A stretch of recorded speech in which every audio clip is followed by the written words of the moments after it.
Et bonjour à tous, bienvenue sur la chaîne de l'Examen Crypto. Nous sommes le mercredi 1er mai 2024, 10h13 à l'heure à laquelle je fais cette vidéo. On va faire un point bien sûr sur la situation du Bitcoin qui continue sa chute vertigineuse. Ça fait très mal au porte-monnaie. On est dans un bain de sang du côté de toutes les crypto-monnaies.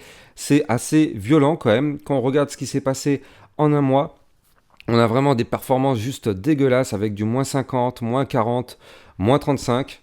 Franchement, c'est juste hallucinant. Bref, allez, sans plus attendre, on va regarder notre Bitcoin. On va regarder une vue long terme pour arriver à une vue un peu plus court terme. Bien sûr, avant ça, je rappelle à tout le monde que tout ce que je vais dire dans cette vidéo n'est en aucun cas un conseil financier. C'est à vous de faire vos propres recherches. Et n'oubliez pas que le trading de crypto-monnaie comporte des risques de pertes financières partielles ou majeures. Allez. Là, on a un Bitcoin qui continue malheureusement sa phase vertigineuse de descente. On le voit parfaitement ici. On se retrouve à 57 270 $. Donc ça signifie que là, notre Bitcoin a perdu depuis la fin de son cycle haussier pour l'instant, depuis son top local. Notre Bitcoin a perdu déjà 23%, moins 23%. Donc là, ça ne veut pas dire que tout est terminé, tout est fini. C'est juste qu'en fait, le Bitcoin avait connu une phase ascendante et depuis la fin de cette phase, ici, qui a été trouvée au mois de mars 2024, malheureusement, on s'est remis à chuter par la suite et on est en train de faire ce qu'on appelle le retracement. Donc là, on voit qu'on a breaké des niveaux clés ultra importants. De toute façon, on le sait, à partir du moment où on avait perdu les 60 777 $, donc ici, là, c'était malheureusement le début de la chute un peu plus importante. Donc là, au niveau des retracements Fibonacci en vue long terme, qu'est-ce qu'on voit? On voit qu'on a été chercher le 0,382 Fibonacci à 60 390 $, et on voit on est quasiment, mais bientôt, sur le niveau 0,5 Fibonacci qui se trouve à 56 237 $. Donc ce niveau clé sera un niveau clé de support important, mais en général, quand le Bitcoin retrace, il a tendance malheureusement à aller chercher le niveau 0,618 Fibonacci, et nous ce niveau-là se trouve à 52 085 $. Donc là, il faudra voir parce que potentiellement, la chute n'est pas terminée. Alors là, on arrive déjà sur un premier gros support, donc on pourrait très bien se dire déjà dans un premier temps que le niveau 0,5 Fibonacci pourrait servir de support. Mais si ça ne tient pas, on ira chercher le suivant, le 0,618. Et donc là, si je passe cette fois-ci en vue jour, malheureusement, oui, on le voit. On a un Bitcoin qui, hier, vous le voyez ici, nous a fait une toute petite cassure du range par le bas. Je rappelle que le bas du range, il se trouvait à 60 777 $. Malheureusement, on a cassé ce range par le bas parce qu'hier, on a clôturé en dessous, c'est-à-dire à 60 580. Alors, c'est une toute petite cassure, c'est vrai. Néanmoins, c'est quand même une cassure, donc signal de vente, le Bitcoin chute. Et donc là, on avait la moyenne mobile sans période en dessous. Donc là, c'est les 59 882. Ce niveau clé, malheureusement, n'a pas tenu. Et donc, forcément, on chute. Donc là, on a quand même breaké 1, 2, 3, 4 zones de résistance. On le voit ici, 59 493, 58 930, 58 106 et 57 386. Alors, si ce niveau clé de support des 57 386 arrive à tenir, bon, on pourra peut-être trouver un rebond dessus. Maintenant, si ce niveau de support ne tient pas, on continuera de chuter pour aller chercher les supports suivants, donc notamment 56 519, 55 906, 55 335, voire même les 53 622 ou encore les 52 691. Je rappelle, niveau clé Fibonacci, 56 237 et 52 085 pour le 0,618 Fibonacci. Voilà, donc là, il est vraiment dans une situation très dangereuse, notre Bitcoin, et ce sera bien sûr lié à tout ce qui va être dit aujourd'hui du côté du calendrier macroéconomique, parce qu'on s'attend quand même à avoir des indices extrêmement importants. Aujourd'hui, c'est une journée hyper chargée. On voit qu'à 14h15, on a la création d'emplois non agricoles, PMI manufacturier à 15h45, 16h, indice PMI manufacturier, rapport GOLTS, 16h30, le stock des pétroles bruts. Et là, on commence à rentrer dans le dur à 20h avec le communiqué du FOMC. Donc là, communiqué du FOMC, décision de la Fed sur les taux d'intérêt aussi à 20h. Donc là, regardez, 5,5 actuellement. On s'attend à 5,5. Si on a plus que 5,5, attention, parce que ce serait une très mauvaise nouvelle. Si par contre, notre ami Jérôme Powell à 20h30 nous parle dans sa conférence en fait et qui nous dit qu'il souhaiterait par exemple baisser les taux courant 2024, voire même d'ici cet été, ça ce serait plutôt une bonne nouvelle. Donc il faudra vraiment bien surveiller ce que va nous dire ce Jérôme Powell, président de la Fed, parce que là, effectivement, tout le monde attend et tout le marché crypto attend forcément que les taux d'intérêt repartent à la baisse. C'est ce que tout le monde attend dans tous les marchés financiers. De toute façon, tout est un petit peu gouverné par ça en ce moment. Et pour avoir un nouveau cycle haussier, on va aussi être un petit peu dépendant de ça. Parce que là, c'est vrai que c'est ça un peu l'épée de Damoclès qu'on a au-dessus de la tête en ce moment, c'est le fait que les taux d'intérêt restent toujours très très hauts, et vu qu'il n'y a toujours pas eu de baisse de ces taux-là, eh bien malheureusement, ça, c'est forcément très mal perçu par les marchés financiers. Par contre, à partir du moment où ces taux vont commencer à baisser, ce serait très intéressant pour les ménages, parce que tous les ménages pourraient avoir eh bien, un peu plus de liquidité. Et tout ça, ce serait bon pour le secteur financier. Mais en tout cas, pour l'instant, il n'est pas question de baisse des taux. On le voit actuellement, hein. On s'attend à ce qu'il n'y ait aucune baisse ce mois-là. C'est pour ça que ce sera vraiment très intéressant de voir ce que nous dit notre ami Jérôme Powell aujourd'hui. Bref, donc là, du côté du Bitcoin, bon, c'est quand même hyper compliqué. Alors, la bonne nouvelle, tout de même, hein, c'est important de le noter, c'est que, étant donné qu'on a breaké notre bas du range ici, à 60 777 $, ce qu'il faut se dire, c'est que c'est un niveau clé et comme tous les niveaux clés, il sera retesté un jour ou l'autre. Donc là, actuellement, bien sûr, on est en train de faire la phase baissière suite à la cassure du range par le bas. En plus de ça, non seulement on fait la cassure du range par le bas, mais en plus, on forme malheureusement le fameux Bart-Simpson. Souvenez-vous, ici, on a la phase haussière, puis derrière le crâne du Bart-Simpson, et derrière, hop, on retrace. Ça, malheureusement, c'est une figure chartiste baissière.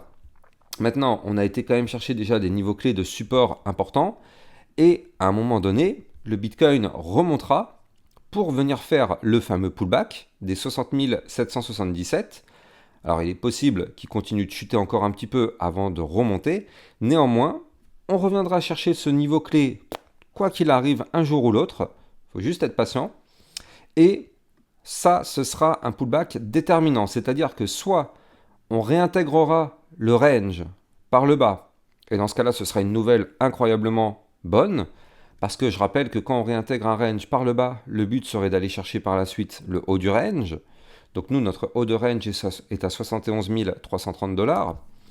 Maintenant, si on fait la cassure, le crash, le pullback, on essaye de retourner dans le range et qu'on n'y arrive pas, ça, ce serait une très très très mauvaise nouvelle. Ça voudrait dire qu'on pourrait continuer la phase baissière et aller chercher potentiellement des points encore plus bas. C'est pour ça que ça va vraiment être déterminant de voir ce que nous fait le Bitcoin. Ça va aussi être déterminant de voir ce que nous dit notre ami Jérôme Powell aujourd'hui, parce que là, on va pas se mentir. Je pense réellement, c'est mon avis personnel, que le marché a déjà pricé un petit peu ce que va nous dire Jérôme Powell. Là, le fait qu'il n'y a pas de baisse des taux, c'est pas forcément une bonne nouvelle. Le marché est en train déjà de pricer un petit peu tout ça.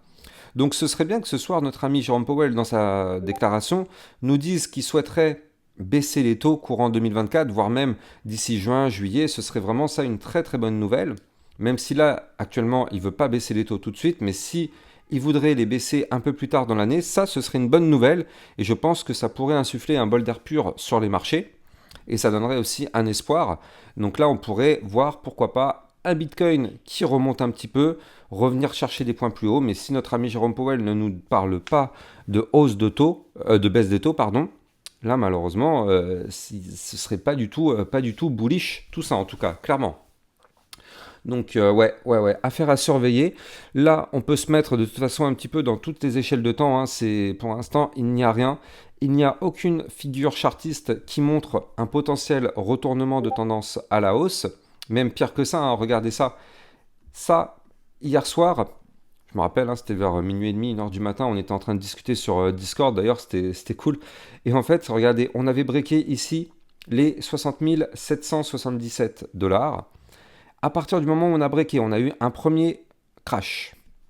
Puis derrière, on est revenu retester les 60 777 pour faire le pullback. D'ailleurs, de mémoire, je crois que je vous avais posté quelque chose sur Twitter pour vous dire que c'était quand même assez incroyable, hein, que voilà, c'est ça, regardez ça.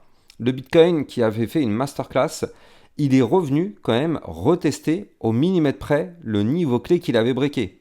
C'est quand même assez fou le trading, c'est que très très souvent le Bitcoin aime faire ça. Il break un niveau clé, il revient le retester. Et donc là ici on le voit, il avait breaké les 60 777, il est revenu en vue court terme retester ce niveau clé, mais par la suite on n'a pas réussi à repasser au-dessus de ce niveau clé. Qu'est-ce qui se passe derrière? Boum, on casse le dernier plus bas, on continue de chuter.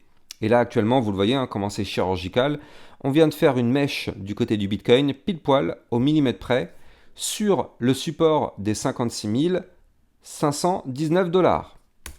Avant de continuer, je rappelle que sur mon Twitter officiel, c'est là-dessus que vous allez trouver toutes mes informations, toutes mes news, toutes mes actualités, bref, tout ce qu'il faut savoir sur le Bitcoin et sur l'actualité crypto-monnaie.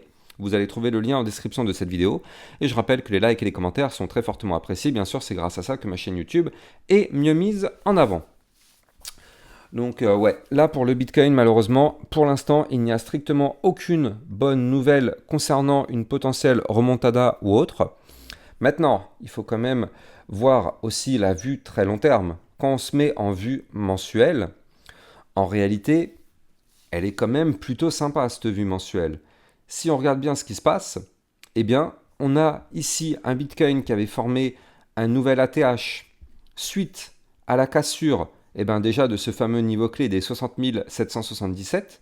Tac, on a un Bitcoin qui est remonté, aller chercher des points beaucoup plus hauts.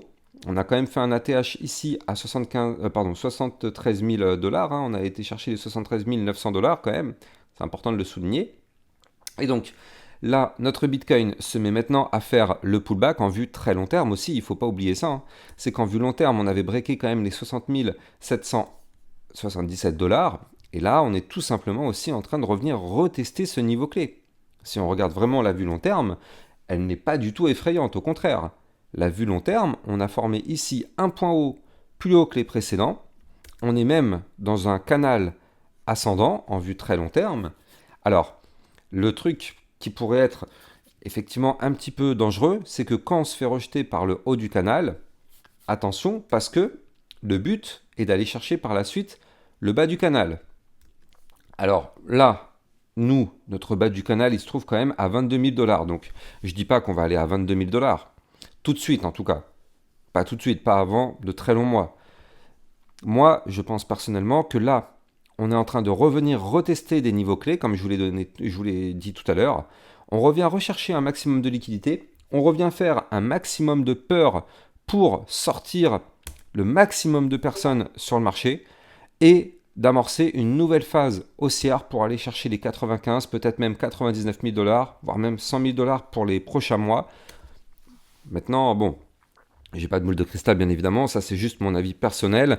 Je pense qu'on est vraiment dans cette phase qui est la phase post-halving où on le sait, à chaque fois qu'on a eu un halving, il y a toujours eu une chute de 20 voire même 30% avant d'avoir pourquoi pas une nouvelle poussée haussière.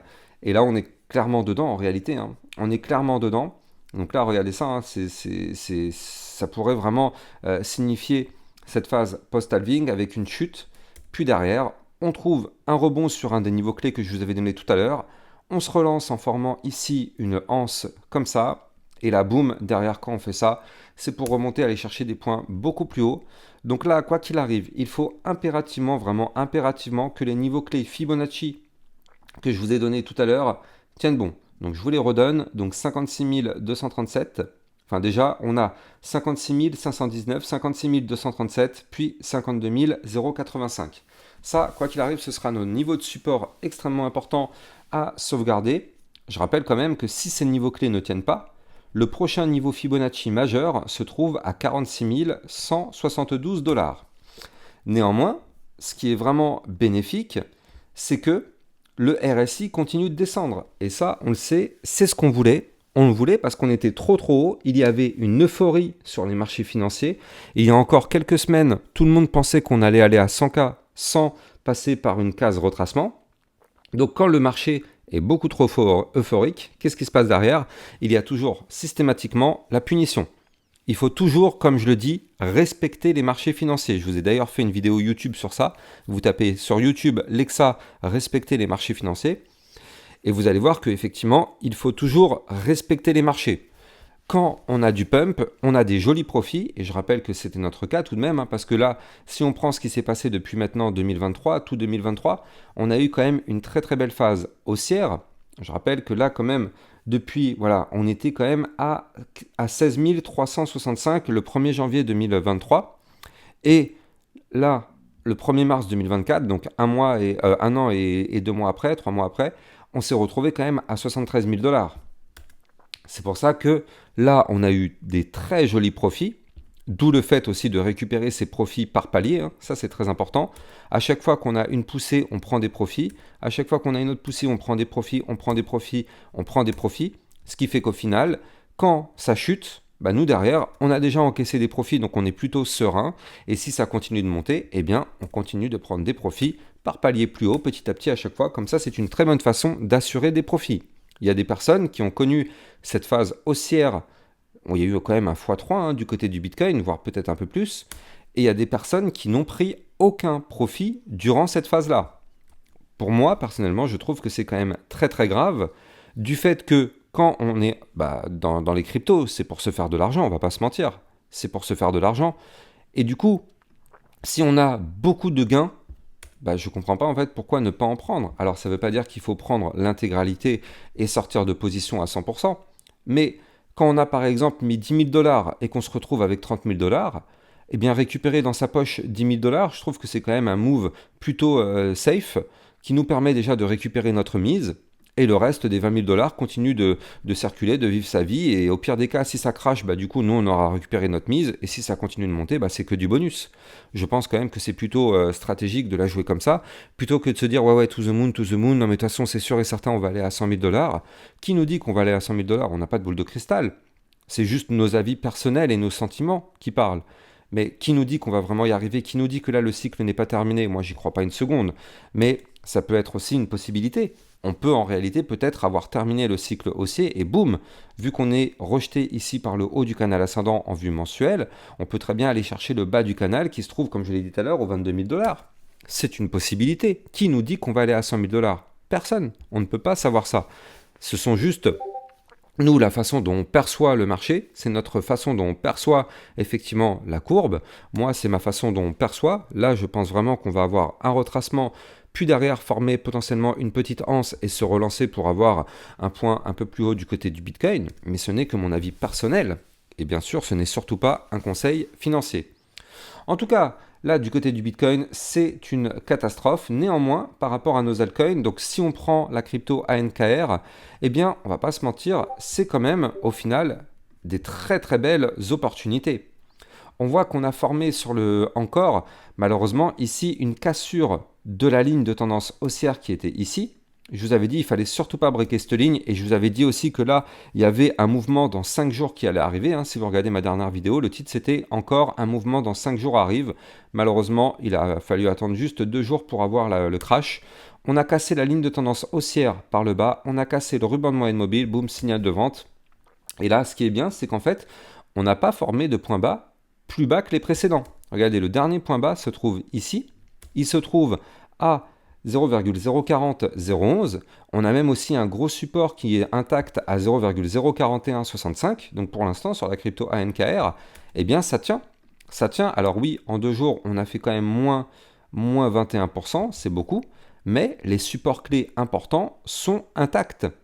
Et tant qu'on est au-dessus du dernier point haut, point bas, pardon, eh bien, nous sommes toujours, signalons-le, ici, dans cette phase-là, dans une petite phase haussière, en formant des points hauts de plus en plus hauts, des points bas de plus en plus hauts. Et en plus de ça, le support est intact. Donc du côté du ANKR, franchement, pour tous ceux qui sont très intéressés par le projet qui est derrière, la technologie et tout ça, bah derrière, c'est quand même plutôt fort ce qu'il nous fait. Et tant qu'on ne break pas ce niveau clé de support, et tout ça bien sûr, je le rappelle, va dépendre intégralement du Bitcoin, c'est le Bitcoin qui dicte sa loi, à la seconde où le Bitcoin crash, tout le marché crypto crash avec lui, on ne l'a que trop vu, surtout ces derniers temps. Donc là, si le Bitcoin se met à chuter encore fortement, oui, le ANKR, comme toutes les autres cryptos du marché, va chuter et va aller chercher des points plus bas. Mais là, pour l'instant, ça tient, on est au-dessus des niveaux clés de support importants, donc tant mieux. On jette un coup d'œil aussi du côté du CKB, parce que moi, on va pas se mentir, j'avais pris une position quand même ici il n'y a pas très longtemps, il y a quelques jours. J'avais pris une petite position parce qu'on est quand même revenu chercher des zones de support clés très importantes. Donc moi, ma position, malheureusement, je l'avais prise ici. Voilà, donc quand on était... Ah non, je l'avais prise là, voilà, sur le bas du biseau. Donc à 0,015 896. Et non, non, pardon, un petit peu au-dessus. En fait, non, je l'avais pris hier ma position. Je l'avais pris ici, en fait. Je l'avais pris sur la moyenne mobile sans période à 0,016 580. Donc là, effectivement, malheureusement, le Bitcoin a décidé de chuter. Donc nous, notre crypto CKB chute avec lui. Néanmoins, ce que je me dis, c'est que vu qu'on a retracé 100% d'un mouvement haussier, regardez, on a eu ce grand mouvement haussier et derrière, on est revenu tout retracer. Bah derrière, ça fait quand même des belles zones d'achat. Ça ne veut pas dire qu'on ne peut pas chuter encore plus fort. Au contraire, ça veut juste dire qu'on est revenu retester des très belles zones d'achat et que bah derrière, là, certes, on a chuté, mais c'est quand même un bon niveau clé. Alors, on a quand même un support à 0,014 373. On a un autre support si celui-ci ne tient pas à 0,011 881 ou encore un autre à 0,010 019 $. Donc là, ça ne veut pas dire du tout que la chute est terminée, hein, bien au contraire, on peut vraiment continuer de chuter. Mais tout de même, là, actuellement, on est quand même sur une belle zone, une belle zone de support tout de même ici, hein, aux alentours des 0,014 373. Donc est-ce que ça va tenir? C'est toute la question. Mais ouais, c'est quand même assez difficile hein, ce qu'on voit. On a quand même des énormes gaps, des énormes chutes qu'on a connues ces derniers temps. Ça fait quand même un petit peu peur, mais bon. Après, voilà, il y a deux écoles. Soit les personnes rachètent parce qu'on a depuis très longtemps pas eu des aussi belles opportunités. Regardez ça. Là, on est quand même revenu chercher un niveau clé plus bas sur le CKB depuis que on avait fait ici cette phase haussière depuis le 25 février 2024. Donc ça fait 2 mois qu'on n'était pas revenu rechercher ces niveaux clés. Donc les personnes qui ont raté des trains, ça permet effectivement de rentrer dedans pour tous ceux qui y croient. Mais il y a d'autres personnes qui se disent ouais c'est bon, c'est la fin du cycle, c'est terminé à tout jamais. Il faut vraiment garder ça en tête. On va jeter un coup d'œil sur l'Ethereum. L'Ethereum qui a cassé malheureusement son canal ascendant. Ici on le voit, hein, le petit canal ascendant en blanc. Il a cassé ce canal ascendant par le bas, signal de vente, on crash. Je rappelle d'ailleurs que si vous voulez profiter des soldes et trader toutes ces crypto-monnaies, vous allez trouver en description de cette vidéo mon lien de parrainage Binance qui vous permet d'obtenir un bonus à vie sur vos frais de trading. Et ça vous permet de trader sur une plateforme enregistrée PSAN auprès de l'AMF, donc une plateforme sécurisée qui ne risque pas d'être bloquée ou fermée par l'AMF vu que c'est une plateforme validée. Donc là, on voit que l'Ethereum, il a été chercher le support des 3042, puis le support des 2947, puis là, il est en train de prendre la direction d'un niveau clé de support à 2774 $, qui sera accompagné par la moyenne mobile 200 périodes, qui se trouve quant à elle à 2762. Donc là, on va arriver dans le dur avec une grosse zone de support. Est-ce que ça va tenir? Encore une fois, telle est la question. Si ça tient, eh bien tant mieux. Ça pourrait être une belle zone sur laquelle on pourrait rebondir. Encore une fois, bien sûr, tout dépendra du Bitcoin, je ne le dirai jamais assez. Mais là, si par contre on perd ce niveau clé, oui, l'Ethereum va continuer sa chute, aller chercher le bas du canal descendant, parce que là, je rappelle qu'ici, on est quand même dans un gros canal descendant aussi. Donc là, on irait chercher le bas du canal descendant ici, qui se trouve à 2682.